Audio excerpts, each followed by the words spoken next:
Hi అండి, welcome back to my channel. మేము ముందుగా వినాయక చవితి శుభాకాంక్షలు అండి. ఈ వర్షాల నుండి ఊరట కలగాలని ఇవాళ వీడియో అండి. మినపగుళ్ళతో ప్రసాదం గారెలు ఇలా చేసుకోండి. ముందు రోజు నైట్ కానీ లేదా గారెలు చేసే ముందు 3 గంటలు కానీ ఇలా మినపగుళ్ళను నానబెట్టుకోవాలి.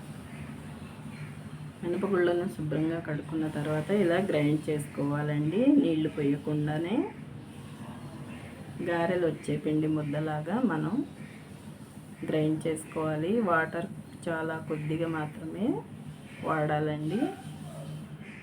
పిండి గట్టిగా ఉంటే కొద్దిగా సాల్ట్ వేస్తే పలచబడిద్దండి. ఇలా గారెలు వచ్చే మాదిరిగా పిండిని మనం మెత్తగా పట్టేసుకోవాలి. ఇలా పిండి ముద్ద గారెలు వచ్చే విధంగా ఉండాలండి.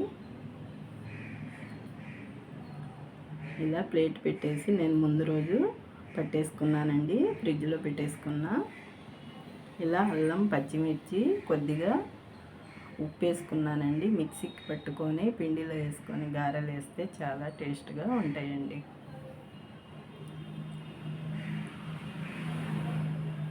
ఇలా ముందుగా కడాయి పెట్టేసుకొని గారెలు వేసుకునే విధంగా నూనెని మనం పోసుకోవాలి. ఇలా పిండిలో కొద్దిగా కరివేపాకు, మనం పట్టుకున్న అల్లం, పచ్చిమిర్చి పేస్ట్ అండి, ఇది మొత్తం కలుపుకోవాలి. పిండిలో ఉప్పు చూసుకొని తగినంత చూసుకొని వేసుకోవాలండి.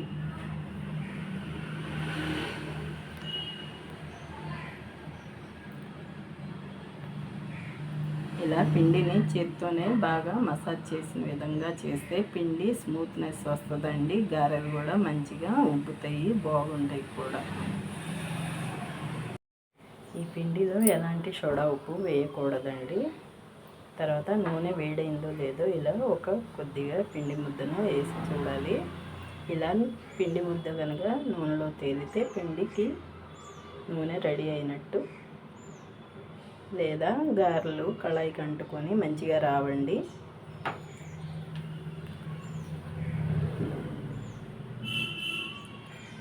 తర్వాత కొద్దిగా వాటర్ ముందుగానే ఇలా ఒక గిన్నెలో తీసుకోవాలండి. గారెలు వేసిన ప్రతిసారి వాటర్ని చేతికి తడుపుకుంటూ ముద్ద తీసుకొని గారెల మాదిరిగా వేసేసుకోవాలి.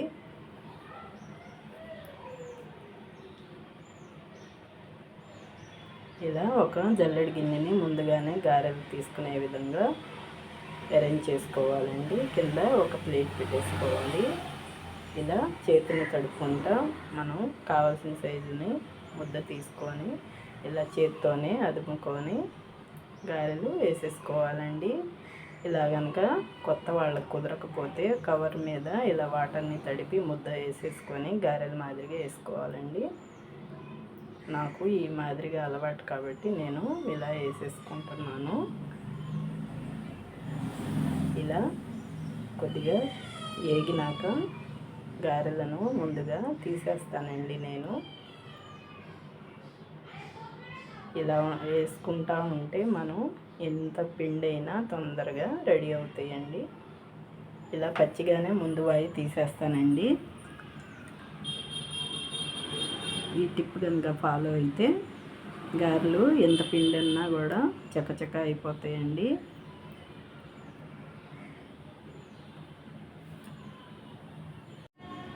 ఇలా ఎన్ని కావాలో అన్ని గారెలను మనం ఇలా 1 by 1 వేసేసుకోవాలి.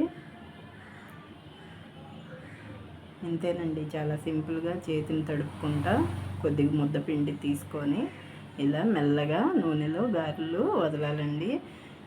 పైనుంచి వదిలితే నూనె మన మీద చిందిద్ది కాబట్టి చాలా స్లోగా నూనెలో వదలాలి.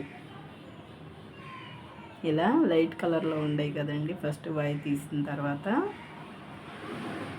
ఇలా ఉన్న గారెలను మనం ఈ పిండి అయిపోయిన తర్వాత రెండోసారి మళ్ళీ కొద్దిగా కలర్ వచ్చేదాకా గారెలను ఎక్కువ వేసుకొని ఈ ఆయిల్లో ఫ్రై చేసుకోవాలి.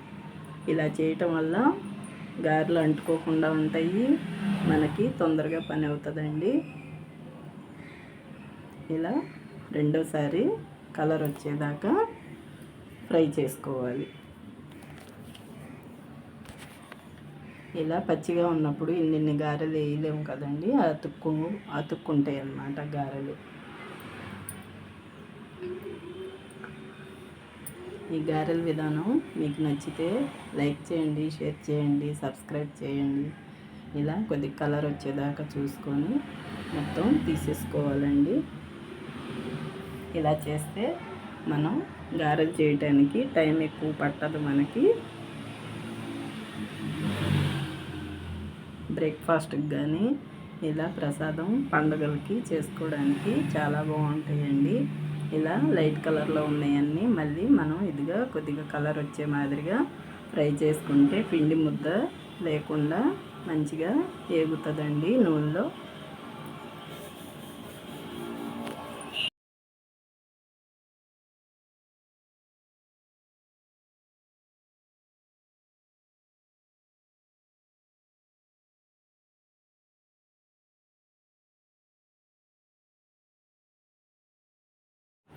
ఇలా చకచక గారెలు ఎన్ని కావాలో అన్ని చేసేసుకోండి, చాలా టేస్ట్గా ఉంటాయి.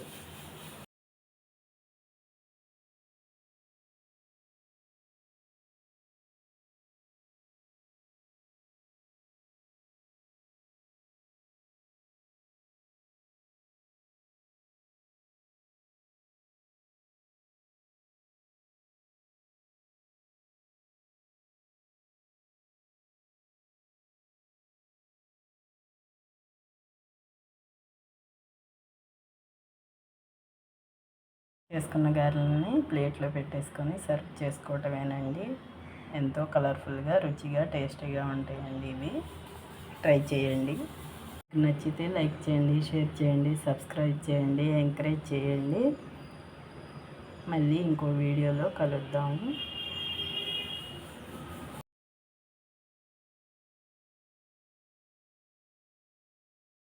ఈ వినాయక చవితి మంచిగా జరుపుకోవాలని కోరుకుంటూ ఇంతేనండి వీడియో.